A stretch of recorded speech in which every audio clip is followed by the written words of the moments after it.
पारस पत्थर की कहानी। बहुत पुरानी बात है। एक किसान था, उसके पास सैकड़ों एकड़ जमीन थी। किसान बूढ़ा हो चला था। उसका एक लड़का था, उसका नाम सुरेश था। एक दिन अचानक जमींदार की मृत्यु हो गई।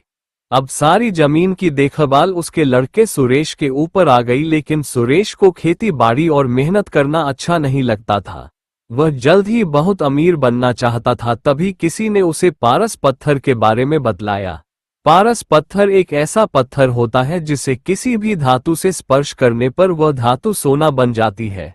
सुरेश किसी भी कीमत पर पारस पत्थर पाना चाहता था। उसने पारस पत्थर ढूंढने का बहुत प्रयास किया, किंतु उसे पारस पत्थर कहीं नहीं मिला। पारस पत्थर के लिए उसने कई लोगों से संपर्क किया, किंतु वह पारस पत्थर पाने में असफल रहा। आसपास के ठगों को पता चल गया कि सुरेश किसी भी कीमत पर पारस पत्थर पाना चाहता है। ठगों ने पारस पत्थर का लालच देकर सुरेश से लाखों रुपए ठग लिए। ठगों के बाद सुरेश ढोंगी बाबाओं के जाल में फंस गया। ढोंगी बाबाओं ने भी सुरेश को लालच देकर बहुत सा पैसा ऐंठ लिया। पारस पत्थर के लोभ में सुरेश को बहुत नुकसान हुआ और उसे अपनी कई एकड़ जमीन भी बेचनी पड़ी। सुरेश की पत्नी हमेशा उसे समझती कि इन सब बातों में मत पड़ो, अपने पास बहुत जमीन है, उसी में खेती करो। मेहनत भी किसी पारस पत्थर से कम नहीं है। किंतु सुरेश को तो पारस पत्थर की ही धुन सवार थी। एक दिन गांव में बहुत पहुंचे हुए संत आए। सभी ने उन्हें अपनी समस्याएं बतलाई। सुरेश भी अपनी पत्नी के साथ उनसे मिलने गया और उन्हें अपनी समस्या बतलाई। संत सुरेश की बातें सुनकर मुस्कुराए और बोले, मैं जैसा कहूं वैसा ही करना तो तुम्हें पारस पत्थर अवश्य मिलेगा। संत की बात सुनकर सुरेश बहुत खुश और संत से बोला, कृपया कर मुझे वह तरीका बतलाएं जिससे मुझे पारस पत्थर मिल जाए। संत बोले, तुम्हें केले के पेड़ की पत्तियों के नोक पर जमा सुबह की ओस की बूंदें एक बर्तन में एकत्र करना है, और जब तुम 5 लीटर ओस की बूंदें एकत्र कर लोगे तो मैं उससे अभिमंत्रित कर पारस पत्थर में बदल दूंगा।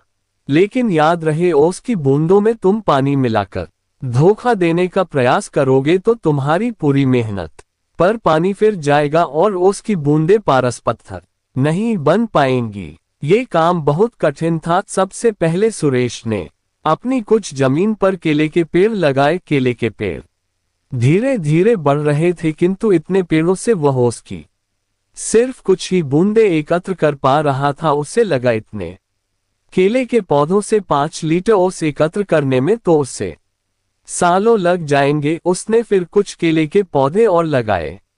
इस तरह करते करते उसने अपनी लगभग पूरी जमीन पर केले के पेड़ लगा लिए।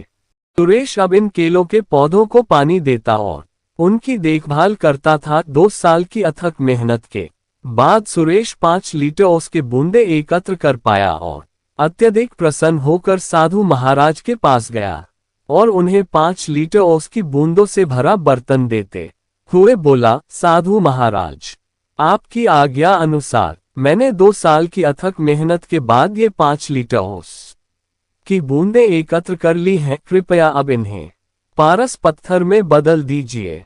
साधु महाराज बोले, सुरेश, तुम्हारी मेहनत सराहनीय है। तुम्हें तुम्हारी मेहनत का फल अवश्य मिलेगा।